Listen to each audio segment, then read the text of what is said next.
And we are live. Hey, they worked this time. Yay. Yay, the first stream of 2024. How are you doing? Doing fantastic. How about you, Dan? Except for that little mix-up, little hiccup at the beginning, doing great. How were your holidays, Steve? They were sidetracked. My lady's mom got diagnosed with COVID, so everything got put on the back burner. So nothing happened. We basically stayed at home, and it was chill. But it was great. I really enjoyed it. I had some time off. I mean, we didn't stream. We were taking our Saturdays off. Yeah, it was great. I got dice for Christmas. That's what you want. You want more dice? Yes. And it was great. How about you? How was your holiday? Well, we had Jean Louise had her tonsils out, and the other thing in there, she called them the androids. I can't remember what they call. I call them androids too. Adenoids? Adenoids, yes. And she had that done on the 16th, but we ran into some complications on the 23rd. Oof. We had to rush to Vanderbilt Children's Hospital emergency room and have emergency surgery done at 2:00 in the morning because she was bleeding. Oh no! And caught her, but everything's fine. Didn't only set her back a day or two. She's great. She's in a fantastic mood. Everything's good. She just celebrated her 8th birthday a couple days ago. So yeah, it's all good. I mean, but and then Christmas was Christmas, and New Year's was New Year's, and I'm looking forward to the 50th year of Dungeons and Dragons in 2024, and get this become D&D famous and create more content for Dungeons and Dragons and other tabletop role-playing games. Well, on that note, Dan, let me ask you a question, and I don't want to get too deep too quickly, but who the hell are you? I am Dan Taylor. I am the dungeon master and producer of the live show Catacombs and Comedians, which is a live comedy show at the various comedy clubs where I've got stand-up comics playing Dungeons and Dragons, and I hope to announce our new dates for 2025 soon. Working those out currently, but I also do the show at game conventions with various creators.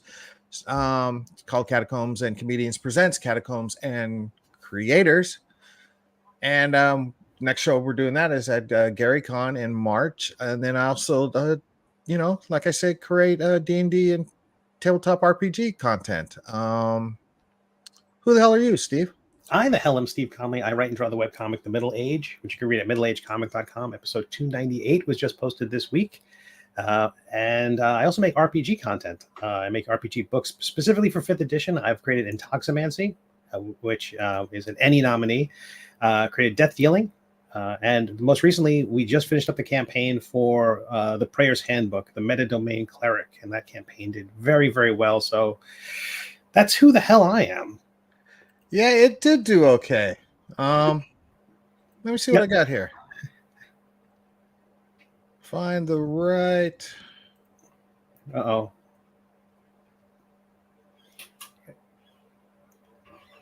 You got that look on your face. You're doing something technical.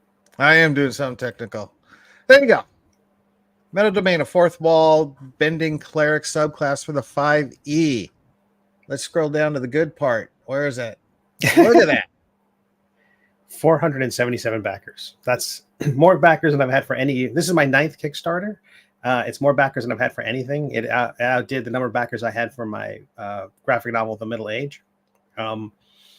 It's stunning. It did very, very well. I'm kind of surprised. Although my very first one, Intoximancy, was at that weird Zine Quest back in 2022. It was in August of all things. And it happened right before the OGL fiasco of last year. I'm not sure how much of last year we're going to talk about. But the next one we both did something for Zine Quest, I think, for 2023. And that was in the throes of the OGL mess. And so I'm not sure how many people wanted to buy a 5e product then. I'm not sure if people even thought D&D had a future. A lot of people were just hating on 5e so much because of its stewardship that I think that might have hurt Death Dealing in a way. Death Dealing made more money than this project did, but it also had those card decks, and those card decks sold very well, and they were $25 a piece. This campaign didn't have anything like that. It didn't have this kind of magic other product that I could offer with it. But man, do a card deck, Dan. That's what I'm suggesting. Well, we will talk about. I did something over the break, and I'll share that today. But I didn't do a card deck, but it is based on a card deck. But anyway, go on. But but this campaign did very, very well. I was super excited how it went. There will be a backer kit available for add-ons. I think the pre-order part I'm going to handle myself. I don't think I'm going to use backer kit. Backer kit will let you for folks who don't know, is a separate crowdfunding service, but they also provide after campaign services for other crowdfunding platforms like Kickstarter. And you can send out your surveys through backer kit. So everyone who backed this campaign is going to get a survey saying, hey, where do I send your stuff? Whether it's what's your email address, am I sending your digital goodies, and what's your physical address if you're getting physical goodies. And this campaign had way more digital rewards. This one in particular, a lot more people back the PDF than back the physical books, which is great, which is absolutely great, which says that, I want people to test this content and hopefully they'll like the next thing I'm doing. But Backer Kit has some quirks which make it really difficult to use as a pre-order system. And so the pre-order stuff I'm going to do on my own website. So anyone who missed this campaign and want to order stuff, that will be available to you. It'll be available on my website this week. So you hit 14,428. I want to get down to what stretch goals did we hit? No vinyl sticker. Well, you get the Prayers Handbook vinyl sticker, but we didn't quite get that one. So that's all right. We'll save it for the next project. Here, what if I go ahead and kick in $572 and that give everybody a sticker? Well, that sounds great. My PayPal address. No, but what it may be is something I've been doing with my last few Kickstarters is during that backer kit survey, you get to ask questions. A question I recommend everyone ask is, hey, do you want to be on my mailing list? Right? Because let them know, let's say Kickstarter goes away. You need to be able to still keep in touch with people. So it's a thing where I also say, do you support me on Patreon? And if so, I'll throw in the Grognard sticker that way. So you're already covered that way. So I'm sure there's like a 3-inch square spot of your computer, your laptop that's not covered with a sticker. So besides the fact I need it for evidence, and because my lawyers will sue you for using my likeness as the Grognard. just your upper body strength. That's it. And the amount of books the amount of books. Yeah, someday I'm gonna have to. I still have to share all those books. Let's see what books Dan has on his desk right now. I cleaned off my desk because of the new monitor, but I've got the Hope Finder, which is a 5-edition zombie Walking Dead type game. Is that a Kickstarter? A Kickstarter I backed. And then I got this classic. Oh, beautiful. Because I was using it as reference for a project that I worked on over the weekend, which I will share with you today. That book looks like it's in great shape. It's not my original. Huh. I bought it off eBay. My original from when did this come out? 40 years ago. Right. Is long lost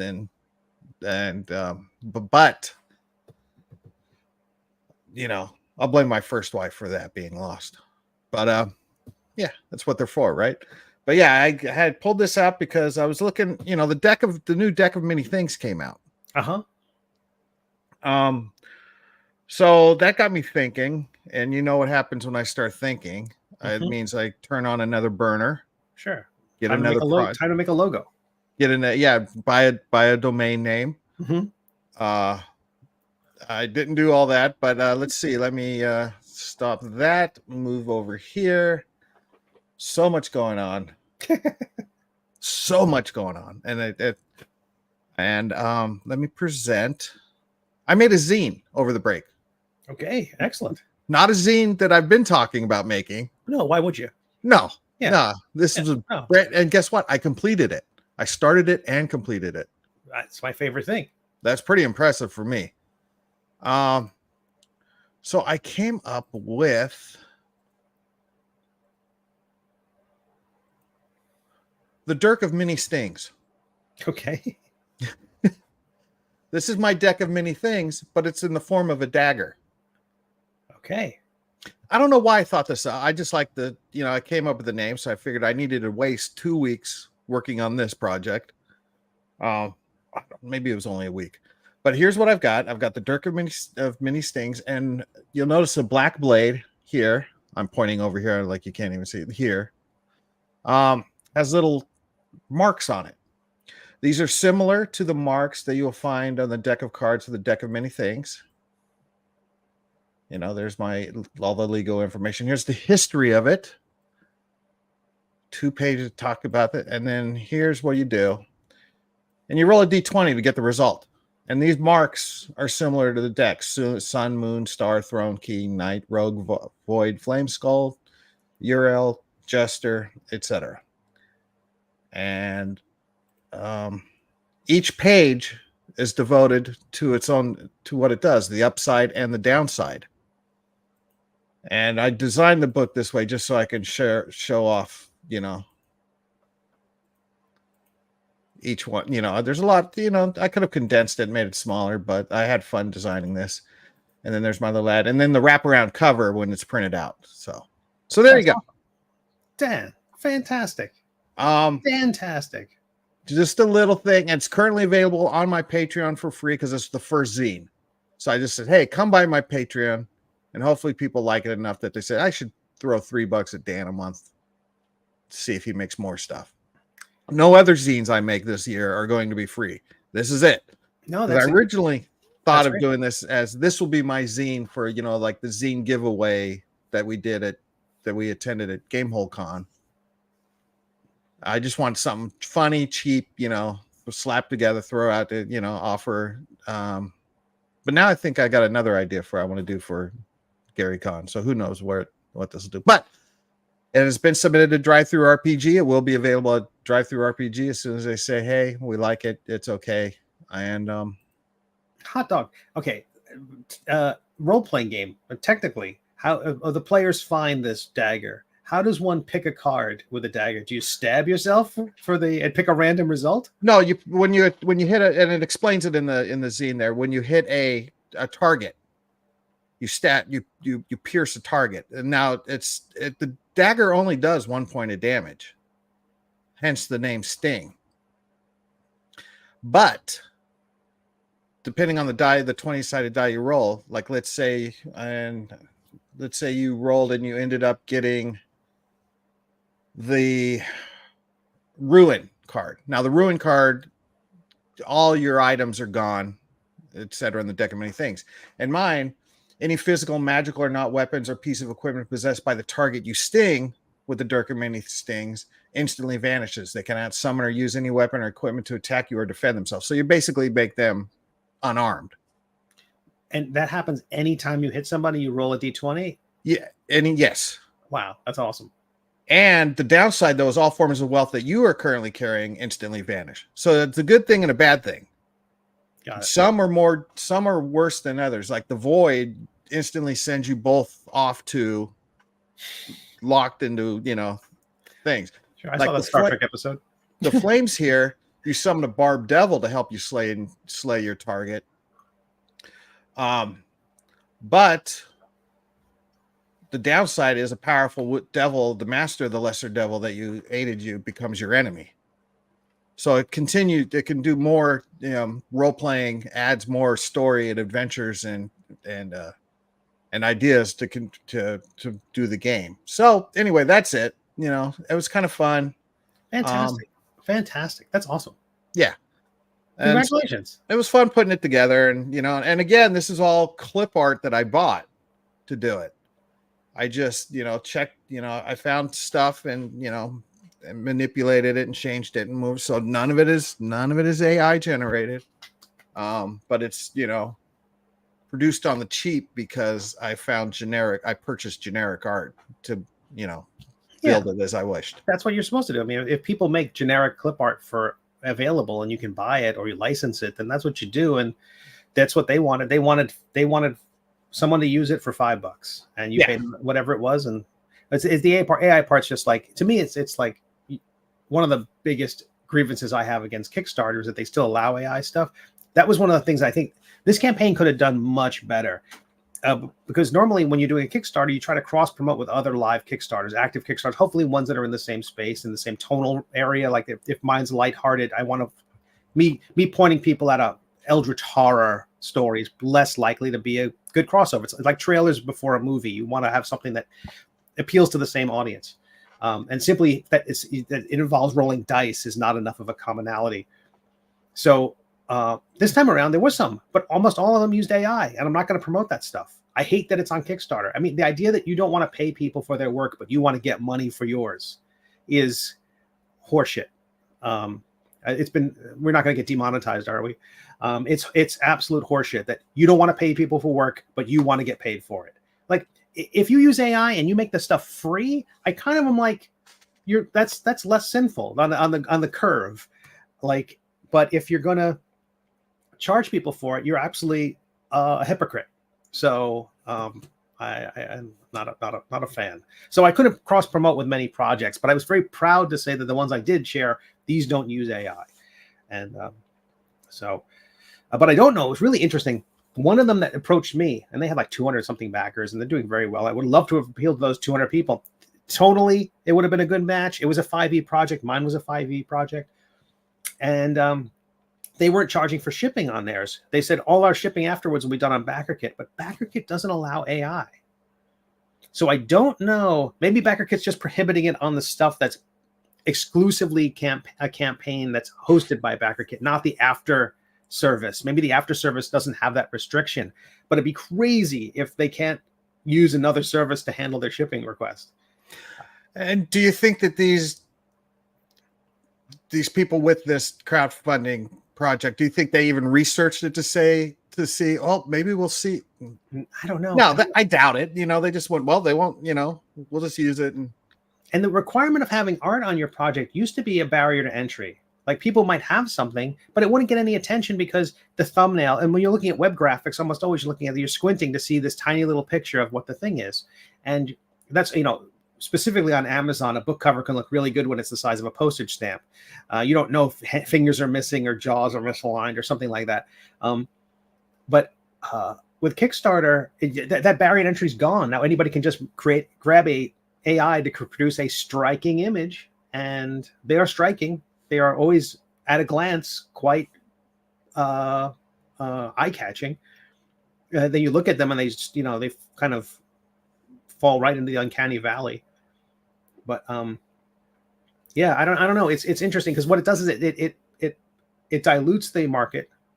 It empowers more people to create. I love that part of it. I hate that's how they're doing it. But if you were, again, if the reason to do it's financial, it's always financial. You were being cheap. The person, not you, the person doing it is being cheap. The creator who uses it, if I use it, it's because I don't want to pay an artist to do it, and that sucks. So anyway, I could ramble.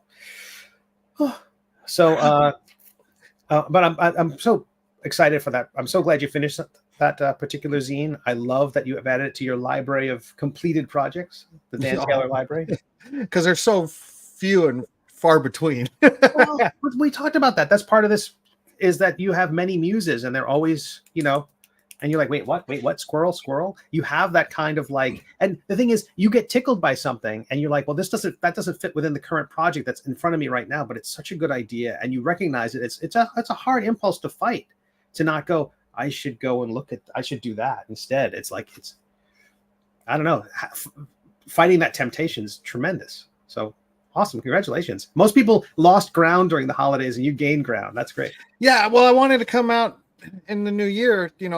My Patreon's officially there. It's officially gone up. I've got a project on it that I promised by the end of the month. I've got, the zine, just people go there. There's a little video of me making a character with my daughter. There's other stuff that, ideas that I'm sharing, so it's up there, and I'm working on another stream program, like very much similar to how you do your, and I think we may have talked about this before, but very similar. How do you do your streams where you're designing your 3D sculptures and stuff? Where I've got my city of Warrenhold, where I'm just going to pop that up, and I'm going to be on stream for an hour or two a week, just working on that and having people throw ideas at me and running my ideas among anybody who happens to be watching.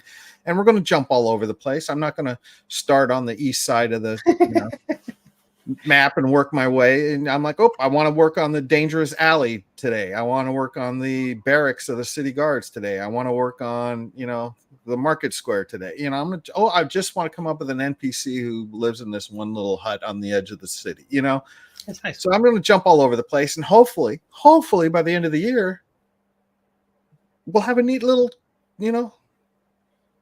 compilation of, all sorts of neat stuff for the city of Warrenhold. That's great. That's wonderful. I admire that. I think that's the model I've had with it's interesting. That's the webcomic model, is like you give it away for free, you do it in installments. You're going to paywall it. I mean, I feel that impulse sometimes to paywall stuff, but with the webcomic model, you give it away for free, and then you make the collections available for sale. I've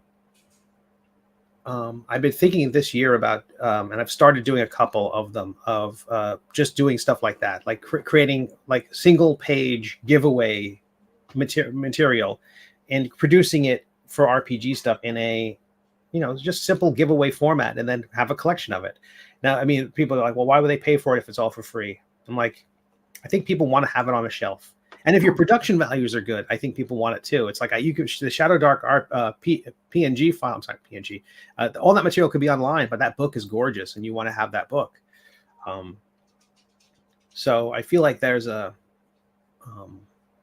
I don't know, halfway decent argument for giving away stuff. So I think that's my, of all the schemes I have for 2024, I think that's the most out there. Like the least likely to, the one that could be the most successful, but the least assured path to success. No, I get it. Yeah. Like if somebody watches my Welcome to Warrenhold streams, sure, they could get all the content for free, but they'd have to sit there and take notes during the video. Is it going to be here on the Zero Level Media channel? Yes. Okay. And so you could be you could sit there and watch it with me, but then after, the thing behind to paying patrons will be, okay, that spooky, scary alley that we designed, you can get the finished project if you're a member of the, Right. So the video's the giveaway, and that's great. That's excellent. So hopefully that, that'll work and build the audience, and, I could get the more word out about, like 4D20 that way and all sorts of things. So that's awesome. I see behind you that you've been to Ollie's. No, actually, I bought those all for real. I'm kidding. I was kidding. Yeah. No, I paid full price for those from the Hasbro Pulse site. Yeah. So, because they didn't have, Ollie's doesn't have this one. What's that one? Or this one, Dora the Druid, or the Paladin. So, were those only available from Hasbro? I think so. Yeah. That's funny. Yeah, I went to an Ollie's just this week for the first time and looked in the aisle, and they only really had Forge and Hulga. So, but they had. You want Eternals figures, Dan? I do not.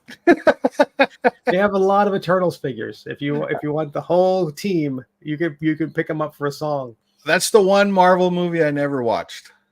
Really? Yeah. Like I said, you're very smart.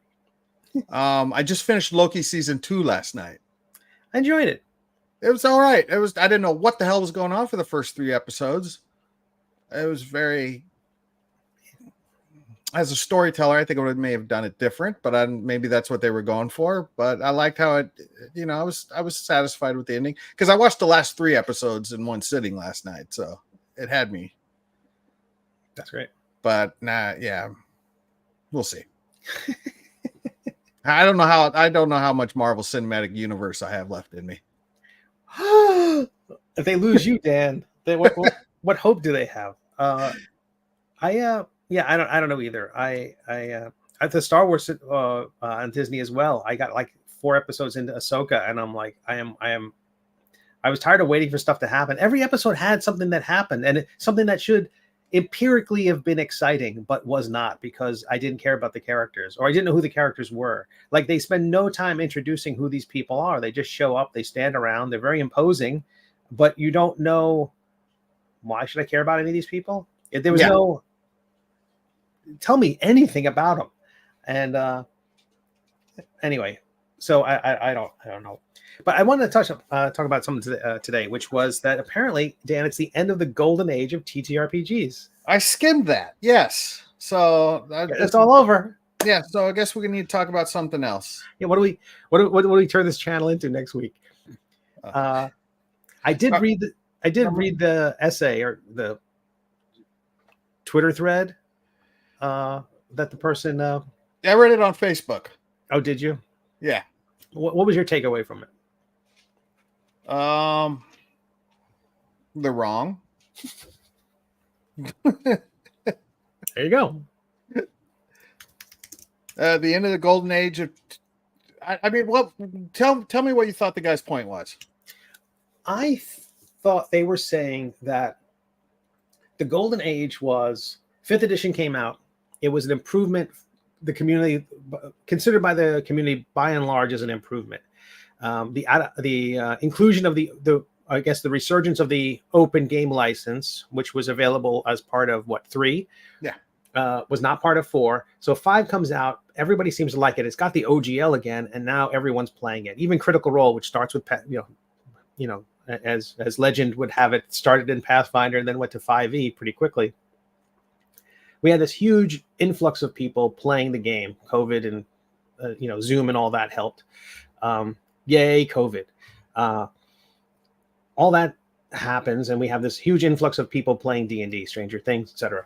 And they're all playing 5th edition, and it's this common language that we all have. We're all speaking 5e for many years. And I think their argument is that with the OGL debacle and everyone splintering, in his mind, everyone's splintering into all these what Ryan Dancy would have called a heartbreaker game, whether it's Daggerheart or MCDM's RPG or Tales of the Valiant or Shadow Dark or all these things, with everyone splintering into these other areas, we won't all be speaking the same language anymore, and we're going to have a less cohesive culture.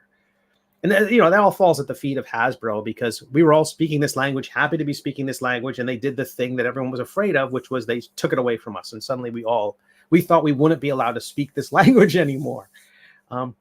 Also, I want to say that there seems to be a genuine lack of enthusiasm. He didn't say this, but I feel like there's a genuine lack of enthusiasm for the 2024 edition of D&D. I think it is because it's iterative, and because it's a mild upgrade of the previous edition. It's not this big upheaval. They were talking about reclassifying all the magic spells. They were talking about all these major changes and all these unearthed arcanas that were released over the last year. Almost all of that seems to have fallen by the wayside. And there isn't that kind of enthusiasm, which I think MCDM tapped into with the excitement for their campaign, their world. So I think his saying that since we won't all be together in the same boat, that's the end of the golden age, which I think there's some slight truth to it. But to think that just us all being in that boat was the golden age seems kind of silly. Well, maybe he should have said it's the end of the golden age of Dungeons and Dragons. Because there are more. I mean, like you said, you just mentioned half a dozen other role-playing titles, right? So that's more. That's more out there. There's more people producing RPGs than ever before. There's more people producing content for established RPGs more than ever before. So I think we're smack dab in the middle of the golden age. And there's no evidence to suggest that an increase in the number of games results in a decrease in the number of people. And if the golden age is purely, it can't be a metric based on like the number of people playing, because that number keeps going up. No matter what's happened in role-playing games since the beginning, the number keeps going up. There might be a dip from time to time, but it's not. Comics wishes they had this problem. A lot of media wishes they had this problem of the idea that someone can come out with a $4 million Kickstarter. But I will say that $4 million MCDM Kickstarter with 25,000 backers, 25,000 backers. Let's say that's all dungeon masters, and they have a group of 5 people. That's what 125,000 people playing that game, which not that much in Hasbro's eyes. You know, that D&D is going to be 99% of the world forever. I don't know. That's why Ryan Dancey calls every other fantasy RPG a heartbreaker. I mean, cumulatively, all the other Morkborg, Zweihander, everything from Free League, everybody. What does it amount to? 10%? I think my definition of golden age is kind of like, you know, and I'm going to, you know, with television and comic books, is when there was a large, vast quantity of quality products. I mean, the golden age of television, arguably, I mean, we're probably in a second age of golden, you know, Breaking Bad probably started a second age of golden, a second golden age of television, because there's been a lot of streaming, you know, awesome, you know, programming, Games of Thrones, a lot of, you know, the audiences, but before that, the golden age of television was, you know, All in the Family and MASH and shows like that back in the day. You know, the golden age of comic books, we both realized what that was, you know.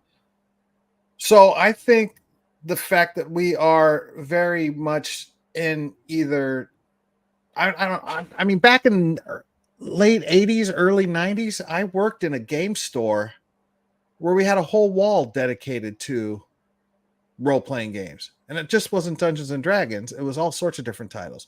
That very much was a golden age of role-playing games. Traveler, Champions, you know.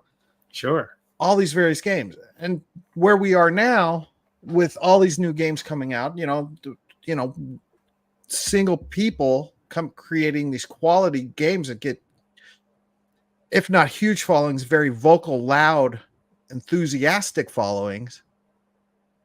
We are goddamn right in the middle of a golden age. It's not the end of a golden age. It seems like, I would say that's right. I do. What's interesting was that seems to be the main takeaway from it, was that a lot of people went, "You're crazy." That it galvanized a lot of people to go, "No, it's not." It's but I think the guy's touching on something. I think that's one of the reasons why it resonated. One calling anything a golden age. I thought a beautiful comment from somebody like, "Dude, a lot of us just arrived at this party, and it's a lot of persons of color and a much more diverse creative force is entering the field, and you're saying the party's over? How dare you?" I get that. So the idea that it's the golden age is over is kind of silly. And comics had a golden age. I feel like those ages often were referred to by eras of creators. Like, this person is a golden age creator. This person is a silver age creator, bronze age creator. It had almost more to do with the creatives involved than the books that came out. What area comic creator are you? Aluminum? I don't know, chromium. I forget what they call the tinsel, or I don't know, electron. I think as a web cartoonist, but photon. Let's go that. I'll go to photon age of comics. But the creators of D&D, the original ones, unless they've passed away, I mean, we still have quite a few. We got Zeb Cook at Gamehole Con. I mean, I feel like the golden age hasn't ended, and there's still Ed Greenwood's still cranking out content. I don't feel like Ed Greenwood's playing a game with me in March. So yeah. Errol Otis is still illustrating. Jeff D is still illustrating. I don't feel like that golden age has gone away just yet. So okay, I've got that, you know, that we'll call it an op-ed, right? Is an opinion. Yeah. Mm-hmm. And it said, here's a part of it. And of course, there's this Godzilla that is the 6th edition D&D, which scientists say will attack our shores in the spring of 2024. So far, there's no hint of OGL for whatever that game will be. There is an OGL for that game. It's the OGL that's out right now. This is not going to be that different. Yeah, I think so far. The stuff that we create with the current OGL is supposedly compatible with. Yeah, the supposedly part is the interesting thing. Bob Worldbuilder had an interesting video talking about WotC's promises, specifically when he did that interview with Kyle Brink.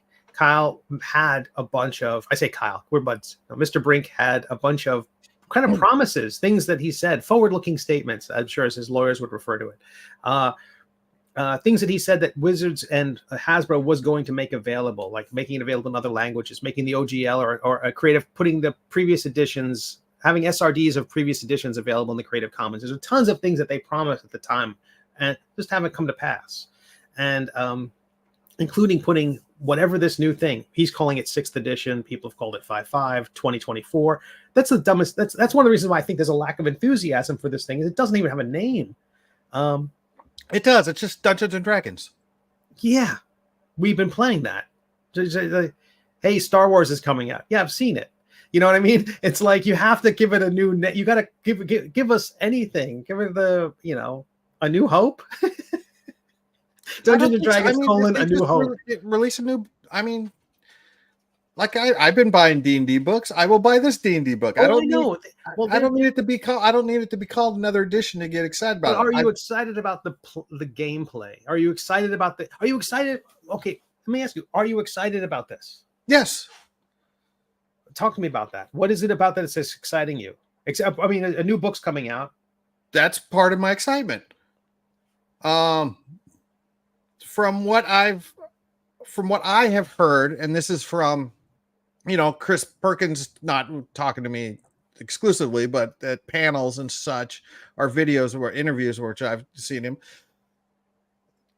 Just the fact that they're tightening things up, they're reorganizing things. I'm excited about, stuff like that. I don't need a whole new system. I don't need a whole new dice mechanic to get excited about a game. I mean, honestly, for the most part, D&D 5th edition is not broke. Agreed. Totally. So agree. why fix? Don't fix what ain't broke. Oh, I totally agree. But to me, that's the reason why I think there's a lack of enthusiasm. It's like you're giving me a reheated version of what I've already had. Now you're saying there might be more sprinkles, or it might be in a new package, and there might be new artwork. And I'm excited to see the new artwork, believe me. But that isn't enough for people to go after 10 years. And again, it is the older players, the people who've been playing for a long time. I think the rank and file Dungeons and Dragons player, every kid, is not going to know the difference. Like when we were playing, when we were kids, we would get the basic edition, the expert box. We would grab this a advanced D&D book, or someone had a 2nd edition, and basically they were all sitting on the table together, and it was this soup that you would basically play D&D out of, and no one was like, well, no, this version contract. It was like, no, all of it's real, all of it's true, and it was up to the dungeon master. It's up to the players to argue with each other, because that was such a big part of the game. No, my book says it's this, and your book says it's that. Well, who's right? Well, clearly the dungeon master. And then you storm off. A weird story. I mentioned that I worked at a game store. It was called Gamesmanship. It was in South Coast Plaza in Costa Mesa, and it was a fun job because I got discount on my Magic cards and Dungeons and Dragons products, and I got to talk role playing games with customers, and I would have customers come in and say, "Okay, here's the deal," and like there'd be two guys. My player here has this paladin and wants to do this, this, or this. And I say they can't do it because this is this or this. What do you say? Like I'm some sort of expert because I ring up books, D&D books that they buy. Right. And I would just say, well, you're the DM. It's your game. You're right. And that would be it, But I think the problem with people looking at this new edition of Dungeons and Dragons, or the new, repackaged Dungeons and Dragons, I think there will be enough tweaks and changes to improve the game as a whole, or to piss people off because it's not their D&D. Either fine. And on that second part, I think the reason there's not that excitement you're looking for is because Dungeons and Dragons players, not all of them, but especially the older ones, like you said, these grognards, are very similar to the Star Wars fans. Well, that's not my Star Wars. Star Wars became woke because they got Ahsoka, a female, running around doing all this. Oh, Dungeons and Dragons became woke because now we have to include they and their instead of he or she, Well, yeah, I haven't seen that part in the terms of my lack of excitement for the 6th edition or 5.5 or 2024 is not, is not based on. There's absolutely people who are just like, yeah, no, my way or the highway, the old ways are the best way. And those people are the loudest. I guess I'm not in there. I'm not hearing a lot from them. But that would be more interesting because people would be shouting it down. I'd be like, at least some excitement for the thing, even if it was negative. To me, it's like the oncoming edition is almost, I don't know. Should be, well, I think one of the things that happened was that Hasbro or WotC didn't want to be too excited about 6th edition for fear that it would stifle sales of the 5e stuff that they were producing. They never get too loud about, should we wait for the new edition? No. Just keep buying stuff, and the new edition will come out. It's completely compatible. It's not gonna change much. I think that subtext or that overt statement, it's not going to change much, is enough is inherently less exciting. You don't even get to say new. I think they're afraid of calling it new. Like, they don't want to say. Almost everybody's like, at least say there's the two main sales things: all new or same great taste, new packaging. And I feel like it's kind of the latter, but they know that'll hurt sales. Yeah, did you get the new? Did you back the MC DM game? No, it was god awful expensive. Neither did I. I'm a poor starving artist. And from what I read, it didn't excite me. So I'm not excited about that game. Yeah, my excitement for Tales of the Valiant has waned some. Because, back, it was, of course, during the OGL, oh yeah, new system, new games. But then I played the game at Gen Con, and it was like I could have been playing 5e. It wasn't that different. Yeah, well, I feel like Tales of the Valiant was designed to be a neutral off-ramp, a Pathfinder, if 6th edition was going to go the way people feared it might. Like, if you couldn't produce stuff for D&D anymore, if the OGL went away, and if you couldn't produce stuff for 5e anymore because Hasbro lawyers are going to send cease and desist orders out, like, just sending out cease and desist orders, then we needed a place to go. And so they were building that off-ramp. And if there's no reason to leave the road, so I'm hopeful for Tales of the Valiant. But I also think it was weird that they didn't produce the Game Master's Guide at the same time. So that'll be a Kickstarter this year.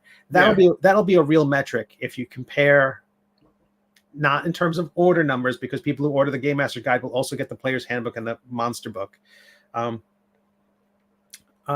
be interesting to see the number of people who back it and how that compares to the initial excitement during those heady days of OGL. Of FU Hasbro, kind of that attitude that was so prevalent back in the middle of the year. And to be perfectly honest here, most tabletop role-playing games I buy, I do not buy to play. Right.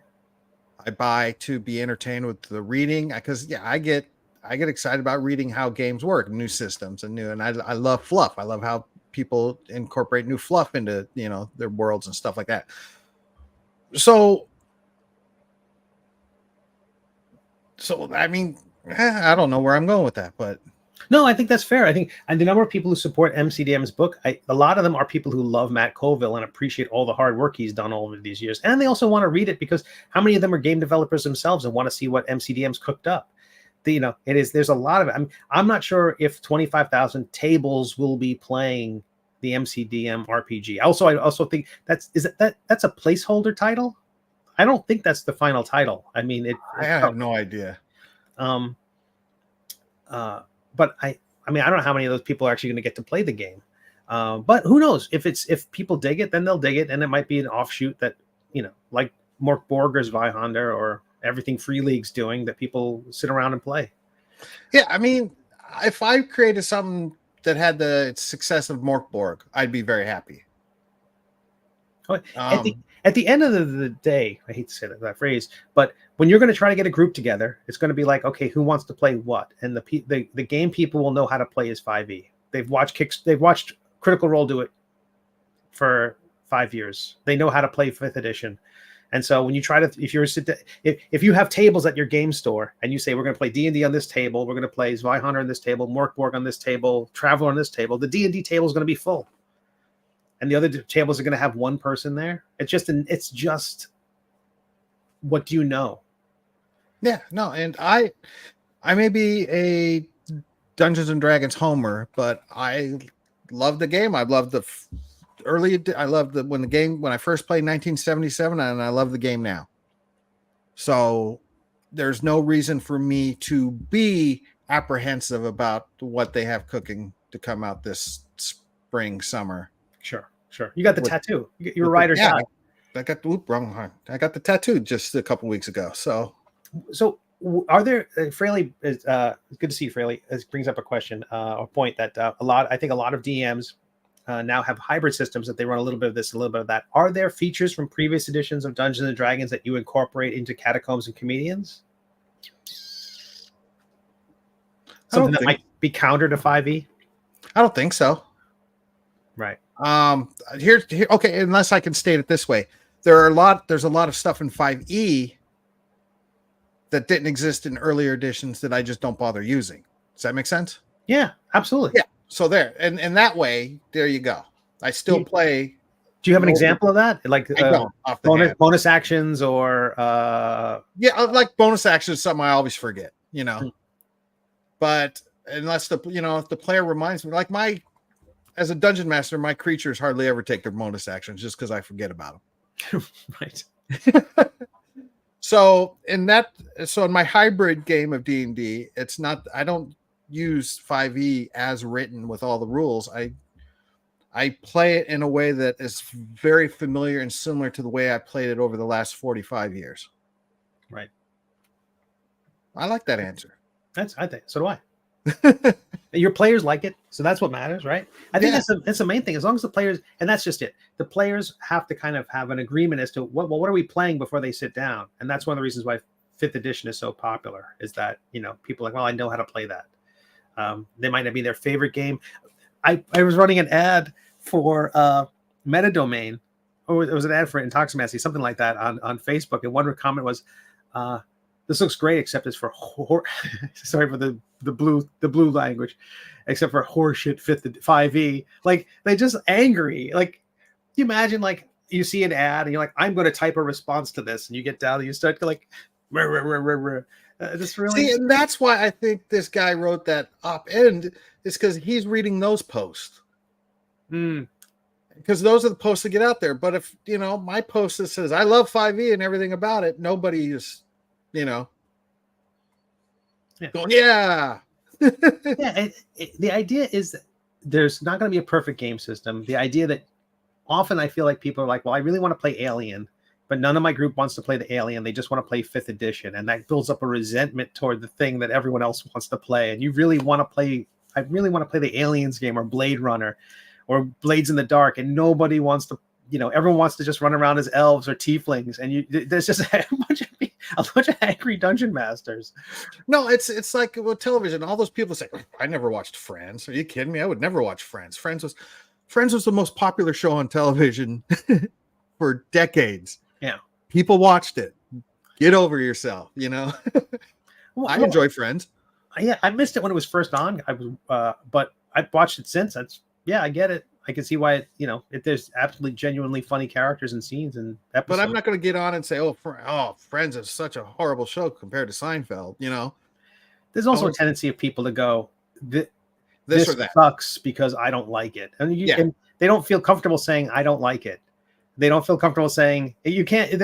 That's not. I don't like it. That's fair. It's absolutely fine to say. You don't have to say the thing sucks just because you don't like it. But anyway, it's not for me. There's cordial, kind ways of saying things, even if they're negative. But people are just like straight to, I mean, I bought like Blade Runner, for example. It's a beautiful, gorgeous game. I've never played it. It's really good. I doubt I will ever play it because with one of my loves and aspects with role-playing games is the stuff I create for it. Blade Runner's pretty much done creative-wise, other than story, Yeah. Other than me writing the screenplay or teleplay of that Blade Runner adventure, I'm not going to create a new replicant. I'm not going to create, a new class for that or new feats or anything, That's that. Dungeons and Dragons is so broad, and I'm not just saying Dungeons and Dragons is the only game like this. They're all a lot of role-playing games are like this. It's so broad and open for interpretation that's what Morkborg is a good with all these different weird Morkborg type of games. As long as people are creative and imaginative, I think will remain in the golden age of role-playing games. I think that's I think you put a bow on that very nicely. And there, not that anybody will watch this video and stream and agree with me, and you won't see people commenting on. You won't see, No, it's easy to say. If you said something pleasant, that'll be the title of this. That's your big thumbnail. We say something pleasant, and that's where's the outrage? Yeah, no outrage here. No, I've got other things to be outraged about. I'm outraged about our offensive line for the Titans. Oh, yeah. Oh, don't get me started. That's why I'm wearing my black Titans hat today.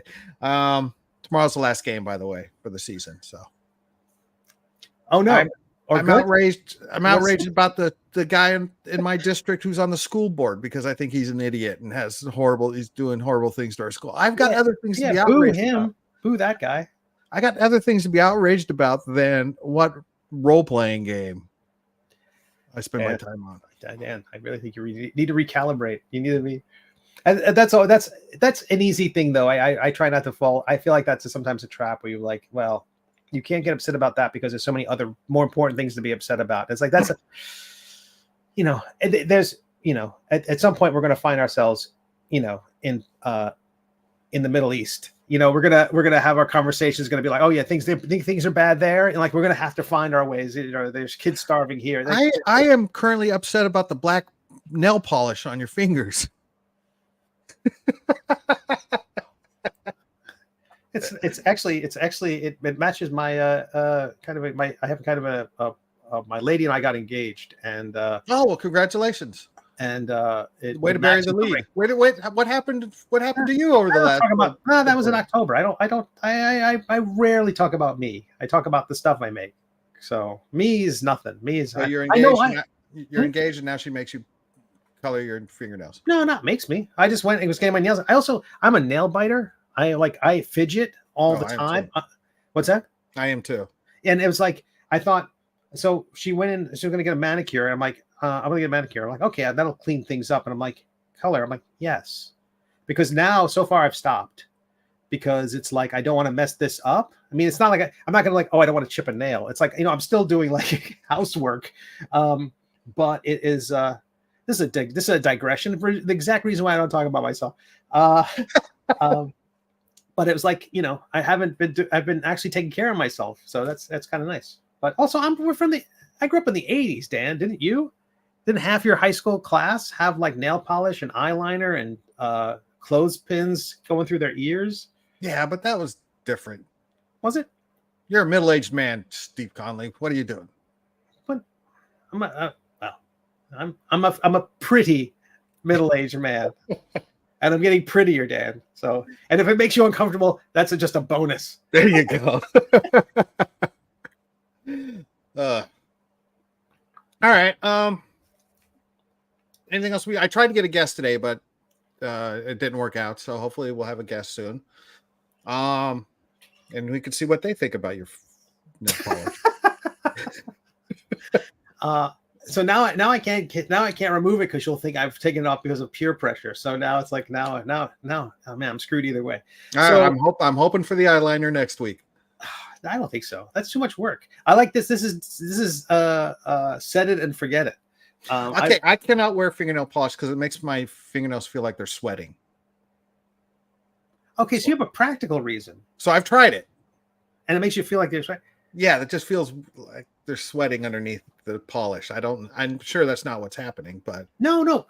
It's interesting that as someone who's like, again, I write and draw all day long, and so everything about like if something lands on my hand, I feel it. I'm very sensitive, and I'm frail. I'm a frail old man. Oh, so, I know that. Yeah. The idea that these have weight, there's a weight to them that I don't think people who've just been doing this their whole lives notice. But it's a presence, and I think that's one of the reasons why it's kept me from biting my nails, which is great. So I'm hoping that everything's gonna be healthy, and then I'll take this stuff off, or maybe get a blouse that matches it. No, please. And then the fake eyelashes. I want to see how heavy those are. I will never do anything that involves effort, but this is easy, so I can do that. I'm lazy. That's my main vice is laziness. And I enjoy busting your chops. So of course you do. Yeah. So the next stuff for us is, at least for me, I know I've got fulfillment of the meta domain book, and I've got new stuff on Patreon, which folks can check out at patreon.com/Steve Conley. But is Zine Quest, which is right around the corner. Will you be doing something for Zine Quest? Maybe a print version of the the Dirk of Many Stings. Dirk of Many Stings. I don't know. Maybe I don't know. Maybe. You don't like doing crowdfunding. I don't. Okay. Because I'm running such hassles with the printing issue, which is still, I didn't do much over the holiday break, but hopefully in the next week or so that's finalized, done, and get that out the door. And I just don't like crowdfunding. It takes, I just like putting something together and throwing it up on drive-through and see what happens. Right. I want to be an undiscovered gem. I'll be an undiscovered D&D famous. Yeah. But no, it's stressful. It's so stressful. It's just so running the campaigns is just stress. So speaking of that, what's your next campaign? It'll be for Zine Quest, and but it won't be part of this current collection, right? It will be. I was thinking about deviating a bit, but then the more I thought about it, I'm thinking, stick with what's working. And I'm very excited. It's too early to say what it'll be. Basically, also, I haven't wanted to think about it too much. I mean, I have notes and I've got to start creating artwork for it so that the page can be pre-approved so people can start to sign up, but that's not ready yet. Once that's ready, then I'll start talking about it because it gives me time to backpedal if I go, oh, let's not do that. So it was really down to 2 projects. There are 2 projects that will happen this year. So what I'm thinking is, okay, it's being vague as possible. The project that was going to be the Kickstarter is going to be a thing that I'm going to give away for free on my Patreon. And then that thing, so it doesn't fit within the flow of this, but it kind of sort of does.